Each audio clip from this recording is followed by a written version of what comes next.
क्या सती प्रथा वास्तव में थी? दोस्तों, सती प्रथा का उल्लेख काफ़ी जगहों पर देखने को मिलता है, लेकिन क्या आपने कभी इस बारे में थोड़ी सी भी गहराई से सोचा है? जब हम थोड़ी सजगता से इस प्रथा के द्वारा शिकार हुई महिलाओं के आंकड़े देखते हैं और भारत की समकालीन पृष्ठभूमि की जांच करते हैं, तो हमें एक विरोधाभास देखने को मिलता है। दोस्तों, क्यों सती होने का रिवाज था? क्या उस समय इतना अंधविश्वास बढ़ गया था कि सती होने पर नाच गाना और ढोल नगाड़े बजाए जाते थे? ब्रिटिश रिकॉर्ड के मुताबिक बंगाल में 1740 से 1800 तक सती होने की केवल 5 घटनाएं हुई थी, लेकिन 1800 में भारत के क्रिश्चियन मूवमेंट शुरू हुआ और तभी अचानक से ना जाने क्या हुआ। 1803 में बंगाल से जो रिपोर्ट क्रिश्चियन मूवमेंट द्वारा ब्रिटेन भेजी गई थी, उसमें सती होने का आंकड़ा 10,000 पर चला गया था। मात्र 3 वर्षों में ऐसा क्या हुआ कि बंगाल में सती प्रथा का इतना घनघोर फैशन चल पड़ा?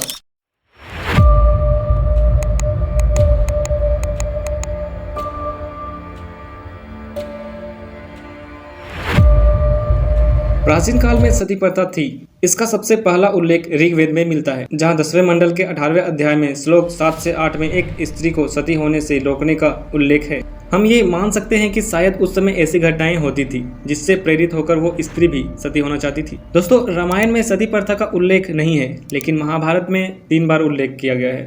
ऋग्वेद, रामायण और महाभारत, इन तीनों का घटनास्थल पश्चिम भारत से रहा था।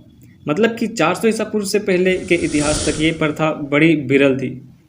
अब आते हैं उन आंकड़ों पर जो मध्यकालीन भारत में सती प्रथा का इतिहास बताएगा। ग्रीक स्कॉलर हेरोनोमस ने अपनी भारत यात्रा में आंध्र प्रदेश, जहाँ पे 2 औरत झगड़े कर रही थी, अपने मरे हुए पति के साथ सती होना चाहती थी। 464 में नेपाल के राजा धर्मदेव की पत्नी सती होना चाहती थी, लेकिन बाद में ऐसा नहीं करके एक लंबा जीवन जिया था। 1290 में मार्को पोलो और फिर इब्ने बतूता ने अपने ग्रंथों में सती का उल्लेख किया था। दोस्तों, राजस्थान की शाही परिवारों में सती होने की घटनाएं सबसे ज़्यादा थी। वहाँ 281 सालों के इतिहास में सती होने के 222 मामले दर्ज किए गए हैं। दोस्तों, सती होना इतना कॉमन था कि इस तरह की घटनाओं की स्मरण के तौर पर लोग शिलालेख खुदवाते थे, सती मंदिर बनवाते थे।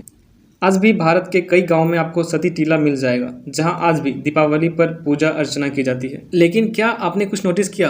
अब तक के पूरे वीडियो में आपको सती होने की घटनाओं का वर्णन किया गया, लेकिन सिर्फ पूर्वी भारत का उल्लेख नहीं किया गया। क्यों? इसका कारण है दोस्तों कुल्लुक भट्ट, 1200 ईसा पूर्व। ये उस समय के बंगाल के प्रसिद्ध कानून के जानकार थे। उनका एक लिखा हुआ पुस्तक है मनवर्त मुक्तावली, लेकिन अपनी पुस्तक में कहीं भी उन्होंने सती होने का वर्णन नहीं किया, लेकिन विधवा स्त्री के अधिकारों का वर्णन जरूर किया है। दोस्तों, विधवा वही स्त्री हो सकती है जो सती ना हुई हो। इससे स्पष्ट है कि पूर्वी भारत में उस समय इस सती प्रथा का अस्तित्व ही नहीं था।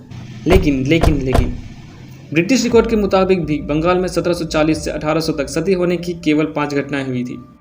1800 में भारत में क्रिश्चियन मूवमेंट शुरू हुआ था और तभी अचानक से ना जाने क्या हुआ। 1803 में बंगाल से जो रिपोर्ट क्रिश्चियन मूवमेंट द्वारा ब्रिटेन भेजी गई थी, उसमें सती होने का आंकड़ा 10,000 पर चला गया था। मात्र 3 वर्षों में ऐसा क्या हुआ था कि बंगाल में सती प्रथा का इतना घनघोर फैशन चल पड़ा?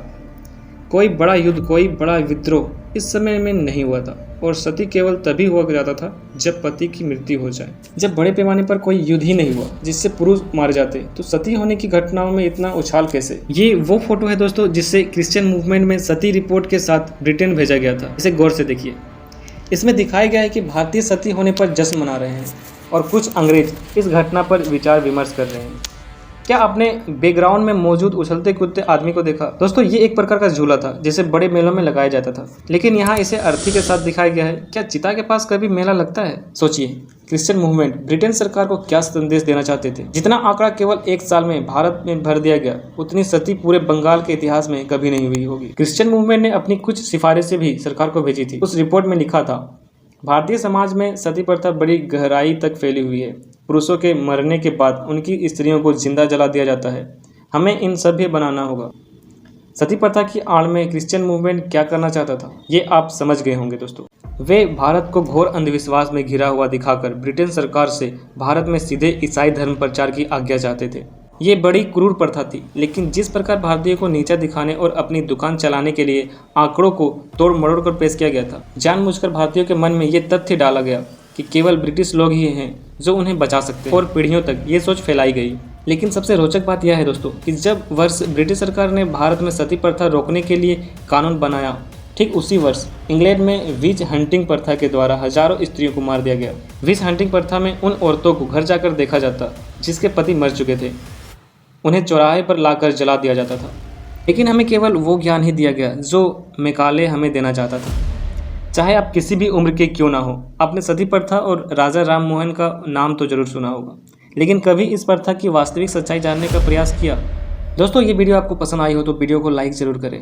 अगर ऐसे ही नॉलेजेबल वीडियो चाहते हैं तो प्लीज़ चैनल को सब्सक्राइब करें।